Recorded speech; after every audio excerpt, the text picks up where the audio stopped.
And that is today's BBC News at 1. Now it's time to join our colleagues for the news where you are. Bye-bye.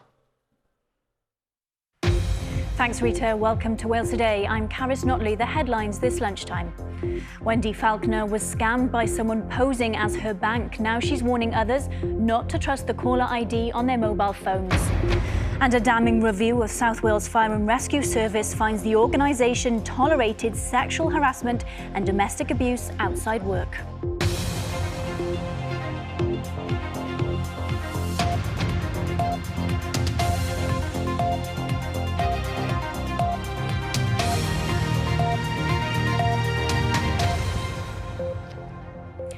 Now, good afternoon. A scam victim is warning people not to believe the caller identity display on their mobile phones after she was tricked into believing the fraudster was ringing from her bank. Wendy Falconer says being mocked and sworn at by the scammer was the worst part of the experience. Our money editor Felicity Evans reports. When Wendy Falconer got a call from her bank telling her there were concerns about the security of her account, she didn't doubt it. The caller identity display on her phone showed her bank's phone number, and the man at the other end was polite and professional and knew details about her account. And that's how he tricked her into giving him a one-off security code that enabled him to steal nearly £400 from her account. But that wasn't the worst of it. The most abuse I have ever experienced in my life came from this man saying he was laughing, I was stupid, but his language was unbelievable. And he said, if you'd like to go to your app now, you'll see me take your money. It happened in October, when Wendy was helping her husband Dave recover from heart surgery at their caravan in Tywyn on the Cardigan Bay coast. It's taken her a while to get over it.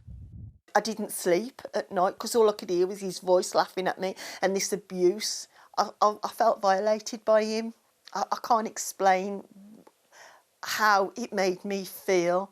But if he'd have just took my money, I think I would have coped with it and thought I've been scammed. It was what he did to me after. North Wales Police say Wendy was particularly unlucky in the level of verbal abuse she suffered. But these types of scams are all too common. What we have seen more recently, and it's a little bit concerning, is a few victims have reported to us that they've had phone calls purporting to be from their GP or from their local pharmacy, asking for that victim to provide bank details so that they can pay for their prescriptions or pay for a delivery service. So, if you get a call from anyone claiming to be from an organisation that you have an account with, there are some basic rules to remember to stay safe. The first is don't trust the caller identity display on your mobile phone. Don't give out any personal information, including security codes, and don't transfer any money. Instead, end the phone call, wait for 5 minutes, and then ring your provider using the number on their website or on a bill or statement that you have at home. Wendy isn't alone in having fallen victim to a scam. There are hundreds of thousands of cases every year. But she wants to turn her experience into something that can help others. South Wales's fire service tolerated sexual harassment and domestic abuse outside work, according to a damning review into the culture there. Allegations of sexism and abusive behaviour towards staff at South Wales Fire and Rescue Service prompted an independent probe into its culture. The Chief Fire Officer, Hugh Jakeway, says he accepts the findings of the report and that he's profoundly sorry. Mr Jakeway also says he'll be stepping down from his role. And we'll have full analysis on that developing story in tonight's programme at 6:30. An inquest has heard how a teenage joiner from Anglesey died when plasterboard fell on her whilst working on a house renovation just before Christmas. 18-year-old Khloe Bidwell was found unconscious in the hallway of the property in Bangor on the 20th of December. The opening of the inquest into Miss Bidwell's death heard that plasterboard appeared to have fallen on her back and she died from neck injuries. The inquest has been adjourned for further investigations. Swansea Bay University Health Board has suspended all routine visiting at Morriston Hospital due to rising infection rates. The Health Board says it's a temporary measure to stop norovirus, COVID and flu from spreading, but will remain in place until further notice. 7 wards at the hospital have been closed and visiting is restricted to end-of-life patients and those needing practical help and care. As drug-related deaths in Wales steadily rise, there's a call to follow Scotland's lead in trialling safe drug consumption facilities. The chair of the Senate's cross-party committee on drugs and alcohol wants Wales to adopt the approach. Liam Evans reports. Glasgow, a vibrant city full of life, full of character. But beneath the surface, there's a constant battle to help the hundreds here that die every year because of drugs. Scotland has the highest drug death rate throughout the UK, and this historic city is at the heart of the efforts for change. Glasgow is particularly bad within Scotland, and Scotland in itself is pretty bad within Europe. And this part we're standing on right now is probably one of the worst, or most problematic places in the whole of the city. It's just in the east end from the city centre, and it's where a majority of the homeless population live and inject drugs. It's a challenge that has prompted a radical change. Later this year, the city will be home to the UK's first safe drug consumption room, where people can take their drugs and get them tested with professionals on hand to help if something goes wrong. It's less than an hour to the capital, Edinburgh, and I'm keen to hear about the government's change in approach. We're looking for evidence-based policies, and that's what we're going to try to implement. I think the fact that we're going to be the first within the UK context to do so means that people will be looking at us to see how that works out.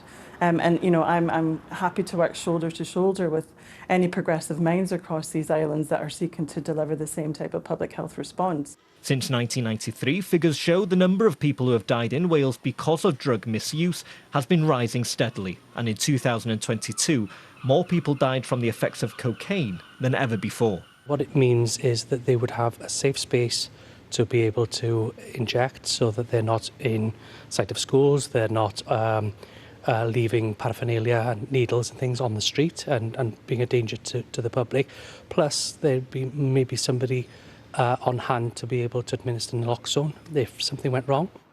It's a different story in Europe, which has more than 80 facilities in 16 countries. And though evidence reviewed by the UK government's Advisory Council on the misuse of drugs shows such facilities could reduce fatalities and save money, a Home Office spokesperson said it still had serious concerns on the effects of such facilities, a concern that has been echoed by one charity.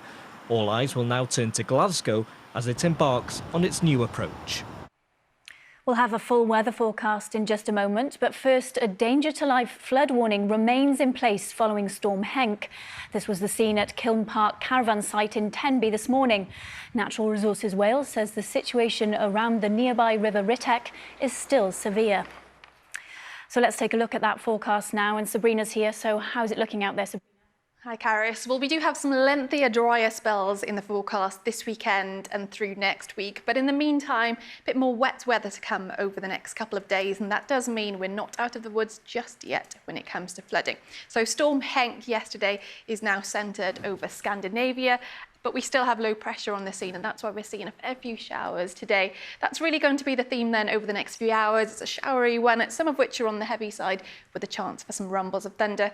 Mostly cloudy out there too, but a few bright or sunny spells mixed in. The winds typically from the west-southwest, with those afternoon highs 9 to 11 Celsius. This evening, further scattered showers, some of which will clump together and to be on the heavy side. But overnight, a drier picture with some lengthier, clearer skies developing.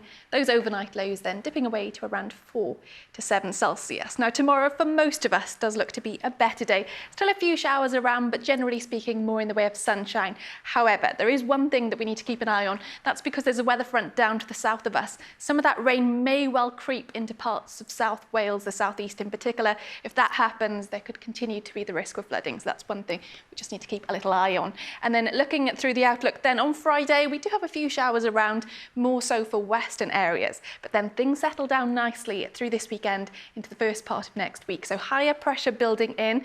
With the lengthier, drier spells does come something colder. So I would say there's a higher risk for us to see frosts. We will see some decent spells of sunshine at times too, but with quite a bit of moisture trapped in the atmosphere, where we do get any low cloud, mist and fog, that could be quite stubborn to clear. So things will gradually improve. That's your forecast. Back to you then, Caris. That's good news. Thanks, Sabrina.